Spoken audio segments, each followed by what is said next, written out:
آج امت کہاں کھڑی ہے؟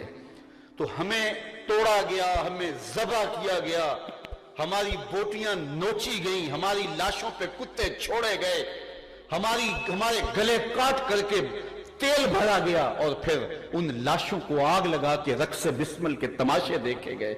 کیا کیا نہیں کیا گیا، ہمارے سروں سے فٹ بال کھیلے گئے، لیکن ہم پھر اٹھے اور پھر قوم بن گئے۔ تو کہا یہ کون سی توانائی ہے جو ان کو پھر کھڑا کر دیتی ہے؟ تو انہوں نے ایک رپورٹ مرتب کی اور کہا 4 چیزیں ہیں جو اس امت کو مرنے نہیں دیتی، 4 چیزیں اس امت کو ناقابل تسخیر بناتی ہیں۔ وہ 4 چیزیں کون سی ہیں؟ کہا پہلی چیز جو اس امت کو مرنے نہیں دیتی وہ قرآن ہے۔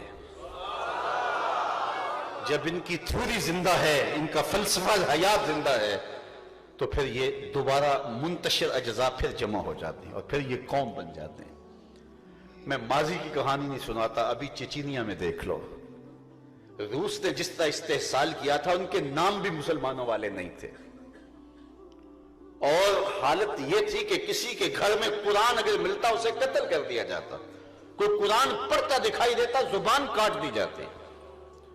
کسی کے نام بھی مسلمانوں والے نہیں تھے، کسی کے گھر قرآن بھی نہیں تھا، مسجدوں کو تالے لگا دیے گئے، اور یہ 2 4 10 سالوں کی کہانی نہیں، ایک طویل عرصہ نئی نسل نے جب آنکھ کھولی، نہ انہوں نے اذان سنی تھی، نہ انہوں نے قرآن کی تلاوت مسجدوں میں ہوتے دیکھی تھی، نہ انہوں نے خطبہ جمعہ ہوتے دیکھا تھا، نہ انہوں نے کوئی اسلامی نام سنا تھا۔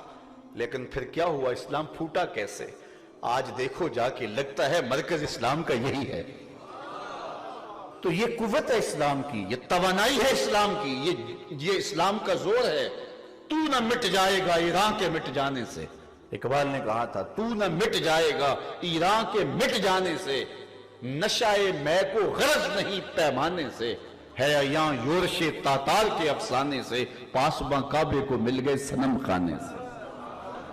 اللہ تعالیٰ اس دین کی مدد کرتا ہے۔ تو کہا وہ کون سی چیزیں ہیں جو اس امت کو جوڑے رکھتی ہیں، کھڑا کر دیتی ہیں، پھر دوبارہ اپنے پاؤں پہ کھڑا کر دیتی ہیں؟ یہ لٹی ہوئی تہذیب پھر سرگرم ہو جاتی ہے، پھر کھڑی ہو جاتی ہے اپنے پاؤں پہ۔ تو کہا ایک قرآن ہے، اگر قرآن کو ختم کر دیا جائے تو یہ ناقابل تسخیر نہیں رہیں گے، ان کو مسخر کرنا آسان ہوگا۔ دوسری بات جو اس قوم کو مرنے نہیں دیتی وہ عشق رسول ہے صلی اللہ علیہ وسلم۔ یہ بھوکے رہ لیتے ہیں، یہ پیاسے رہ لیتے ہیں، یہ عمل میں کمزور ہو جاتے ہیں، عشق میں کبھی کمزور نہیں ہوئے۔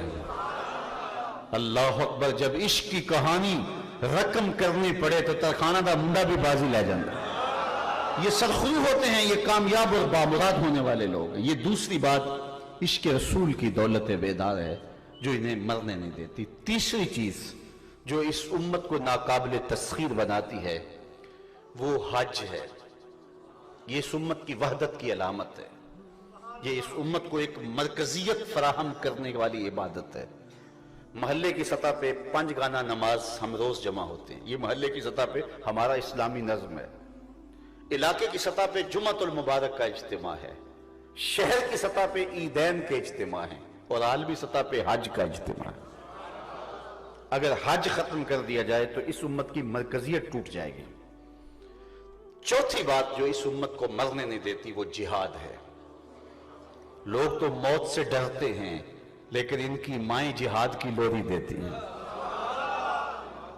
جب لاشیں گئی نا وہاں امریکہ میں افغانستان سے، تو ان کی بیویاں توازن کھو بیٹھی، ان کی مائیں توازن کھو بیٹھی، لیکن یہ کیسے لوگ ہیں جب بیٹے کی لاش آتی ہے تو ماں کا چہرہ کھل اٹھتا ہے کہ میرا بیٹا شہادت کا دولہا بن کے آیا ہے۔ تو کہا یہ شہادت جو ہے وہ انہیں مرنے دی۔ تو 4 چیزیں ہیں، اگر ان سے ختم کی جائیں تو نتیجہ کیا ہوگا کہ یہ قابل تسخیر ہو جائیں گے۔ ان کا یہ جو ٹوٹتے نہیں ہیں، تو یہ 4 چیزیں ان کی ختم کی جائے۔ یہ سال ہا سال کی محنت کے بعد یہ رپورٹ تیار کی گئی۔